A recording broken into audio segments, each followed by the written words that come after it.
విశాఖ జిల్లాలో రోడ్డు ప్రమాదం జరిగింది. అదుపు తప్పి కారు లోయలో పడిపోయింది. ఘటనలో ఒకరు మృతి చెందిగా పలువురికి గాయాలయ్యాయి. పద్మనాభ స్వామి దర్శనం చేసుకుని ఘాట్ రోడ్డు దిగుతుంటే ప్రమాదం చోటు చేసుకుంది. అతి వేగంతో ప్రమాదం జరిగిందని పోలీసులు తెలిపారు. ప్రమాద సమయంలో కారులో 7గురున్నారు.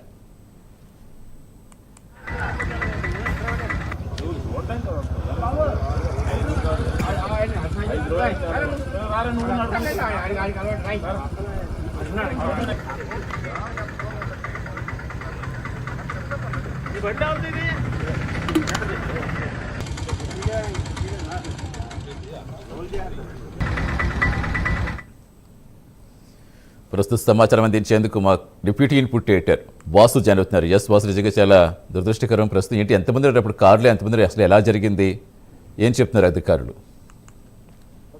వాళ్ళు వస్తున్న సమయంలో కారులో దాదాపు 7 వరకు పయనిస్తున్నారు.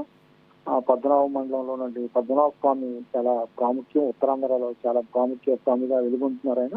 ఆ దర్శనం పూర్తి చేసుకుని ఘాట్ రోడ్డు దిగుతుండగా అతివేగంగా రావడం వల్ల అదుపు తప్పి చెట్టుకు ఢీకొనడంతో ఈ ప్రమాదం జరిగినట్టు చెప్తున్నారు. నర్సీపట్నం చెందినటువంటి వివి ప్రసాద్ అనే యువకుడు మృతి చెందినట్టుగా కూడా నిర్ధారించారు. అతని మొత్తం మృతదేహాన్ని కూడా పోలీసులు స్వాధీనం చేసుకుని బంధువులకు కూడా అప్పచెప్పడం జరిగింది. ఈ ప్రమాదం జరిగిన సమయంలో దాదాపు 7 వరకు ఉండాలని చెప్తున్నారు. అందులో 2 స్వల్ప గాయాలు 5 మందికి చిన్న చిన్న దెబ్బలు హాస్పిటల్ తరలించింది. మొత్తం సంఘటనా స్థలాన్ని చేరినటువంటి పద్మనాభం పోలీసులు దర్యాప్తు ప్రారంభించారు. కేసు నమోదు చేసి క్షతగాత్రుల్ని ఆసుపత్రికి తరలించారు.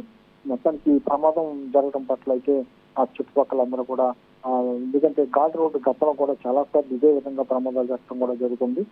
ఈ జరిగిన సంఘటనలు అయితే ఒకళ్ళ మృతి చెందడం కూడా మొత్తం కూడా ఆవేదన పరిస్థితి కనిపిస్తుంది.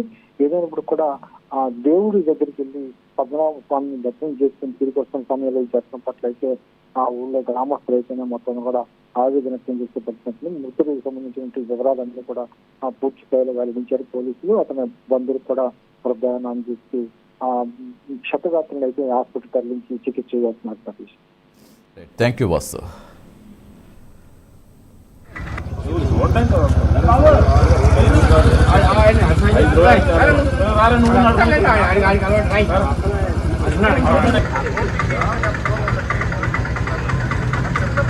ఈ బండి అవుతుంది.